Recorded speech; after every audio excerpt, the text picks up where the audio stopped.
So ito yung winning line natin na gold mga ka-farmers na ginawa ko na nagbalik-balik kong inbreed sa kanyang ama.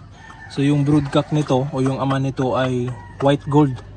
So ito yung nag-iisang naiwan sa akin. Ito yung mga lahi ng manok ko noon.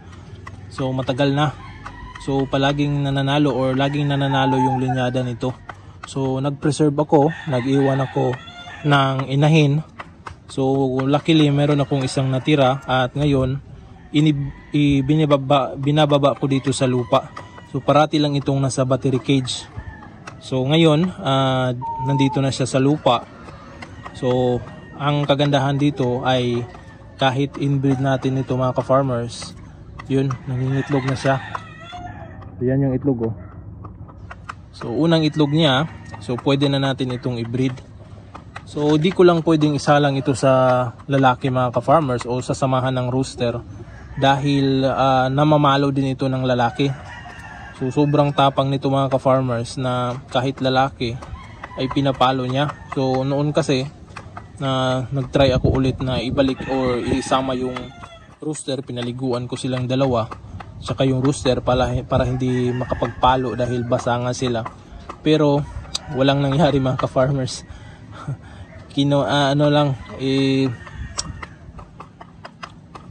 Binugbog lang niya yung rooster na kasama niya. So kapag pumalo naman yung rooster, naawa naman ako dito dahil malakas naman din pumalo yung rooster. Ang iniiwasan ko ay baka mabasagan ng itlog. Pero noon parang nabasagan nga ito ng itlog mga ka-farmers dahil matagal din itong hindi nang itlog at yung sa bandang puwet niya ay parang mayroong basag na itlog sa loob ng katawan. So buti nga mga ka-farmers ngayon ay yan, bumalik na ulit sa pangingitlog. So ang ginagawa ko dito sa inahing ito, yung mga inahin na namamalo din ng rooster, inilagay ko lang sa battery cage tapos pinasasampahan ko lang ng rooster or tinatawag is tinutuplak.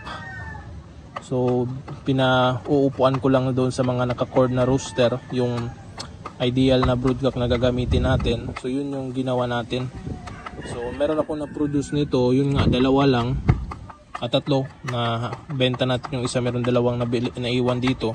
Tapos yung isang anak nito, yung nakaraan na parang claret yung forma na sobrang baba talaga ng tindig. So low station lang talaga. Yung isang anak nito na may balbas, na may pagka gold, yun yung maganda yung sukat. Pero same sa kanya na mamalo rin. So hindi nauubusan ng tapang mga ka-farmers dahil namamalo. So yan yung kagandahan dito mga ka-farmers ating, yan yung linyada ko noon na white gold. So sobrang tagal ko ng alaga itong manok na ito at buti pa nakapag-iwan ako ng isa. So ito din yung mga i-cross natin doon sa mga natin, yung asil white asil, sweater asil na mga rooster. So yun yung ideal na broodcock na gagamitin ko dito para makuha yung tangkad, yung pangangatawan, yung bultong malaking pangangatawan, dahil itong inahin natin is seed fowl rin natin ito, kaya kailangan din natin mag-infuse ng iba dito para bumalik yung vigor ng ating mga manok. Alright. So ito naman yung ating McLean hatch mga ka-farmers na inahin. So nakapagpalabas lang ako ng anak nito na dalawa. Yung may balbas na kinukross ko sa asil, at saka yung meron akong isang naiwan dito na pa-3/4. So ang linyada din ito mga ka-farmers ay galing kay Biboy Enriquez. So yan yung McLean hatch ni Sir Biboy, pero ang parents nito ay direct kay Sir Biboy. At saka sa kaibigan ko na bigyan tayo ng isang inahin na materyales na ginagamit din natin. Alright. So ang inahin na ito mga ka-farmers ay hindi gaanong matangkad, pero yung mga inaanak nito kailangan mo lang pagparisa ng magaganda yung sukat. So hindi naman mga low station yung naging anak nito. So matatangkad din naman, medium to high station yung naging anak nito. So ito ay nanunuka ng itlog, kaya sa battery cage ko inilagay ito. So sa battery cage lang ito nagtagal noon, kasama nitong nasa kabila at saka yung isa. So ayan siya oh. So sa ganitong pamamaraan mga ka-farmers ay matunaw yung sapola sa kanilang puwet at saka nakakain sila ng mga damo. So sila yung tagalinis dito sa paligid. So dito sila nanggaling, yan, wala nang damo. So nung isang araw kahapon, transfer ko naman sila dito. So sa may damo. So yan oh, para makakain din sila. So kapag magbe-breeding na tayo nito mga ka-farmers, ilalagay na natin ito sa battery cage. So after naman doon, kapag tapos na i-breed, ay balik naman dito sila sa lupa. So hindi ko na isinama sila sa range, baka magpapaluan lang. Alright. Ito naman yung isa sa mga babae natin dito mga ka-farmers. Ito ay isang dirty dome.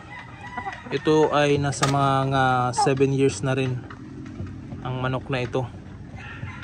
So matanda na ito. Maganda yung sukat ng inahin na ito mga ka-farmers. So nananatili pa rin siya dito sa akin at inaalagaan ko lang din itong manok na ito. So ginagamit din natin sa pagbe-breeding. Nga lang yung napalabas ko ngayon na naging anak nito dahil wala akong broodcock na matangkad noon. Mababa din yung mga medium station din yung mga anak nito. So yan ay yung dirty dome natin na sabi nung napagkuhaan ko na farm na ito daw yung mga galing sa mga Garces Brothers ng Cebu. So yan. So ang plano ko dito mga ka-farmers, kaya pa namang gumawa ng seed poll nito.